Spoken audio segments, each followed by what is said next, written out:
Good morning, student. This is KK Bhatt here from LPM Public School. I am once again with the second part of video, let's chapter number 4 of True Beautiful Mind. In the previous video, I had explained the summary of this particular chapters as well as I will also explain the first part of the lesson, first page of the lesson. It means I have completed 1 and 2 part. Today I am going to teach you the third. It means, see here, a headmaster once told his father that Einstein chose as a profession wouldn't matter. See here, in this particular topic, a headmaster who just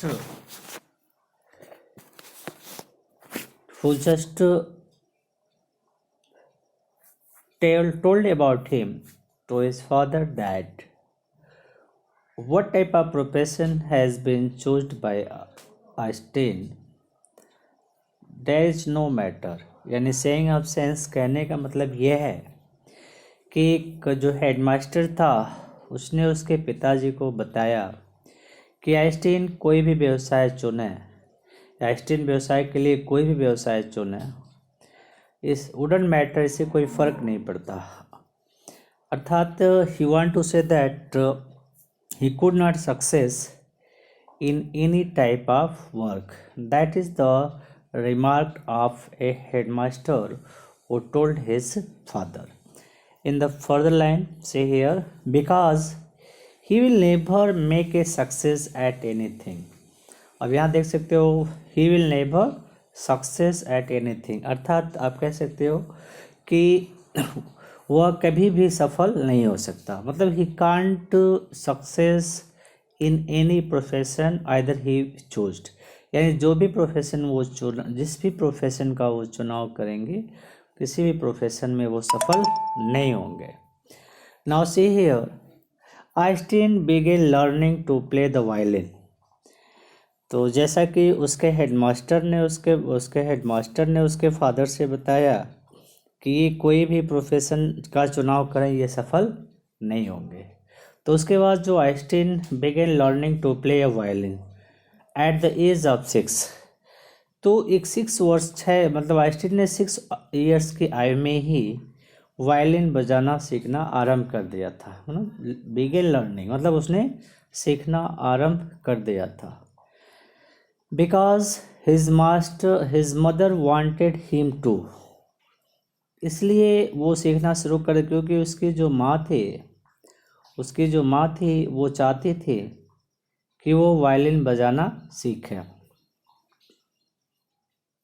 क्योंकि आप कह सकते हो, अर्थात आप कह सकते हो कि उसकी माँ ये चाहती थी कि उसे मतलब वो उसे सिखाना चाहते थे. उसकी माँ जो आइंस्टीन को वायलिन बजाना सिखाना चाहती थी. He later became a gifted amateur violinist. तो चूँकि उसकी माँ जो है, ठीक है, उसको वो सिखाती थी. लेटर मीन्स बाद में, ठीक है, बाद में वो एक आप कह सकते हो एमेच्योर, परफेक्ट आप कह सकते हो, ठीक है, प्रतिभावान कह सकते हो. ही गिफ्टेड एमेच्योर यानी प्रतिभावान जो है वो एक वायलिन वादक बना. It means at last he become a perfect कह सकते हो, प्रैक्टिकल कह सकते हो, एक्सपीरियंस वायलिनिस्ट वो बना, यानी कि वो एक परफेक्ट कुशल वायलिन वादक बना.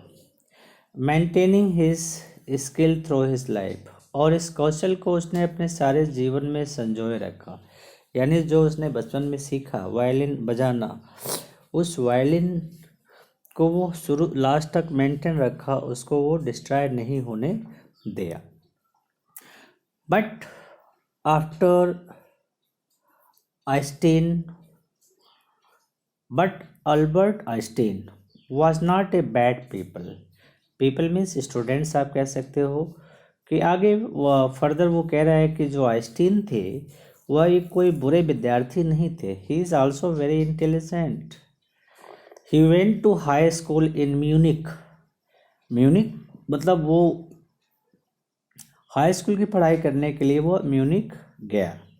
Where Einstein's family had moved, जहाँ आइंस्टीन की जो फैमिली थी वो गई थी when he was 15 month old, यानी जब वो सिर्फ 15 महीने का था तो उसका जो परिवार था वो म्यूनिक चला गया था, म्यूनिक शहर में चला गया था। अर्थात आप कह सकते हो कि वह म्यूनिक में उस विद्यालय में गया जहाँ आइंस्टीन का परिवार जब वो सिर्फ 15 महीने का था गया था। और उसने देखो आगे 15 month and scored good mark in almost every subject and scored means gained good mark in almost every subject, मतलब प्रत्येक विषय में उसने अच्छे अंक अर्जित किए। इट इज क्लियर, प्रत्येक सब्जेक्ट में उसने अच्छे अंक अर्जित किए।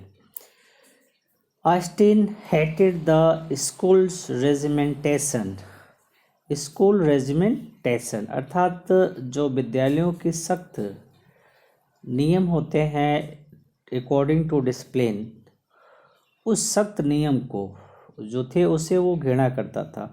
अर्थात वो चाहता था कि स्कूल जो है वो बच्चों के प्रति लिबरल हो, बच्चों को फ्रीडम मिले, वो अपनी बात को किसी से कह सकते हो। इसलिए लेकिन स्कूल में ऐसा नहीं था, वो बिल्कुल एक अनुशासन के नाम पर एक स्ट्रिक्ट रूल अडॉप्ट किए गए थे। तो वही वो कह रहा है Einstein headed the school regimentation, यानी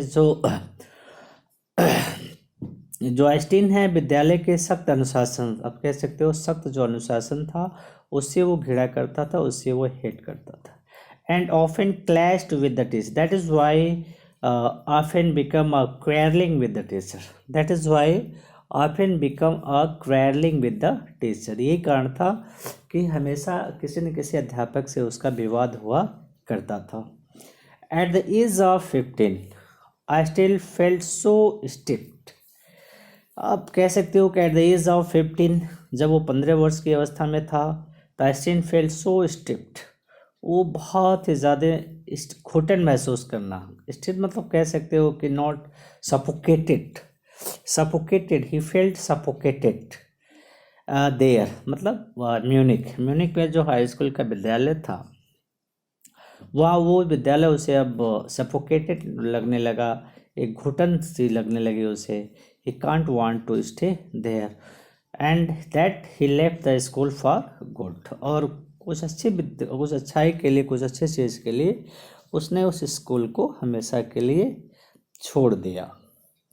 Now see here, the previous year Albert parents had moved to मिलान, यानी प्रीवियस ईयर यानी बैक ईयर कह सकते हो। एल्बर्ट पेरेंट्स, एल्बर्ट्स के जो माता पिता थे हैड मूव टू मिलान, वो लोग मिलान चले गए।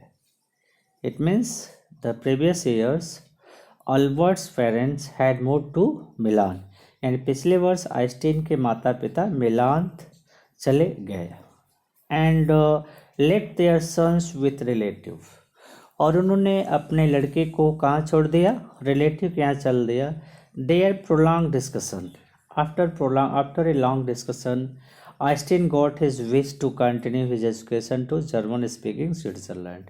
At last आप कह सकते हो कि from after a long discussion the wish of Einstein has been completed and he had success to get education in German speaking university that is Switzerland. मतलब आप कह सकते हो कि at last आइंस्टीन जो है उसकी इच्छा पूरी हुई, वो उसे जर्मन स्पीकिंग स्विट्ज़रलैंड के स्कूल में एजुकेशन मिला in a city which was more liberal than Munich, वो जो उस सिटी में जहाँ उसका एडमिशन हुआ था वो जो जगह थी वहाँ के जो लोग थे वो काफ़ी हद तक लिबरल थे देन म्यूनिक, जो म्यूनिक का विश्वविद्यालय था उसके अपेक्षा वहाँ के लोग काफ़ी हद तक लिबरल थे. Einstein was now see the six.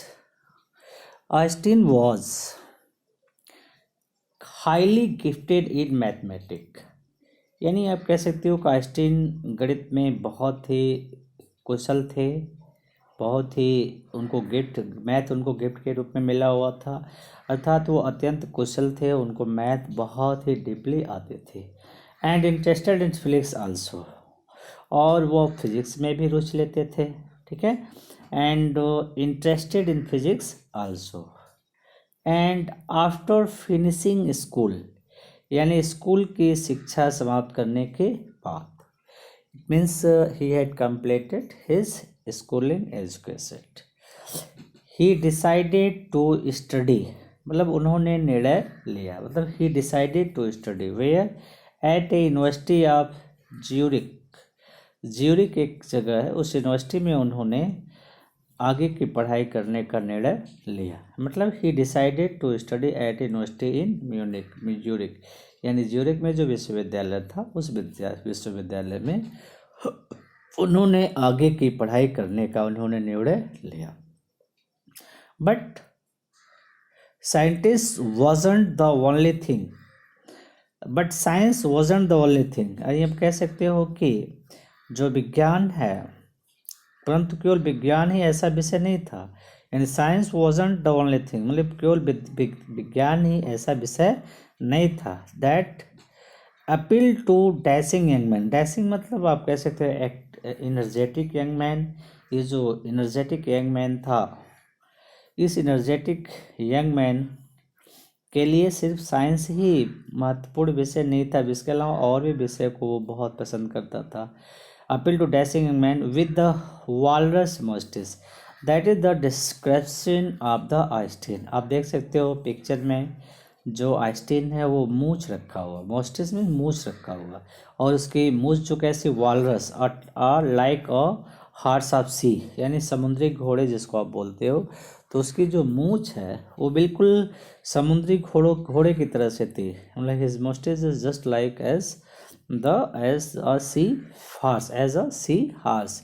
तो हियर वहाँ जो पोएट्स राइटर्स जो उसको डिस्क्राइब करा, उसके मोस्टिस के बारे में डिस्क्राइब कर रहा है कि उसकी मूंछ कैसी थी. I hope it is clear. See once again. Einstein was highly gifted in mathematics. You can say that maths was known by Einstein naturally, and he highly interested in physics too. उसका रुचि जो था वो physics में भी था. And after finishing school, यानी school की शिक्षा पूरे करने के बाद, Einstein decided to study at the university in Zurich. Finally, Einstein decided to take further education at the university in Zurich. But science wasn't the only thing that appealed to the dashing young man with the walrus mustache.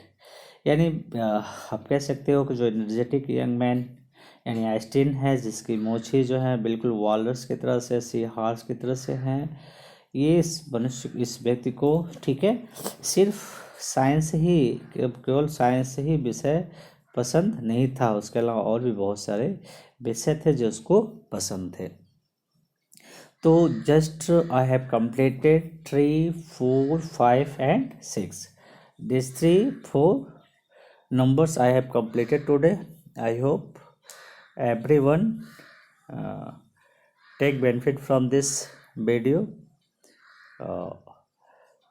Just see the recap of this line. I can say like that I had master जो था उसके पिता से बताया था कि Einstein जो है वो कोई भी प्रोफेशन चुनाव करे वो कभी सफल नहीं होगा. फिर आइंस्टीन जो है वो वायलिन लर्न करना शुरू कर दिया, जैसे कि उसकी माँ उसको चाहती थी, उसको सिखाना चाहती थी, और फाइनली वो उसमें इतना रुचि लिया कि वो एक परफेक्ट वायलिनिस्ट बना, और उस स्कूल को वो जीवन भर संजोए रखा. उसके बाद आइंस्टीन के बारे में बताया जाता है कि he was not a bad people. He went to high school in Munich. उसने high school Munich where Einstein family had moved when he was 15 years once, जहाँ उसकी फैमिली जो थी वो मूव कर गए थे जब वो सिर्फ 15 वर्ष का था। And scored good marks in and he are, लगभग सारे विषयों में उसने बहुत अच्छा नंबर गेन किया। आइंस्टीन जो था वो स्कूल के अनुशासन थे, सख्त अनुशासन था, उसको पसंद नहीं करता था और यही कारण था कि उसका टीचर से विवाद होता था। और 15 वर्ष की आयु में वो जो है आइंस्टीन फेल्ट सो इतना बोरिंग महसूस किया कि he decided to leave that place. The previous year Albert parents had move to Milan, कुछ पिछले वर्ष जो एल्बर्ट के पेरेंट्स थे वो मिलान चले गए। And left their son with relative and prolong discussion, उसको उन्होंने रिलेटिव के घर छोड़ दिया। और from a long discussion Einstein finally got success to get education in German speaking Switzerland and there, because that place is more liberal than Munich. And Einstein जो है वो फर्दर राइटर कह रहे हैं कि आइंस्टीन को जो मैथ्स है वो नेचुरली आती थी, साइंस फिजिक्स में उसका बहुत रुचि था। और आफ्टर स्कूल एजुकेशन वो जो है ज्यूरिख यूनिवर्सिटी में पढ़ने के लिए चला गया, but science wasn't the only. तो इस तरह से I hope you understand this 4 stanza, 3, 4, 5 and 6. I will discuss next 7, 8, 9 and rest in the next video. I hope you will understand this video well. Thanks to watch my video.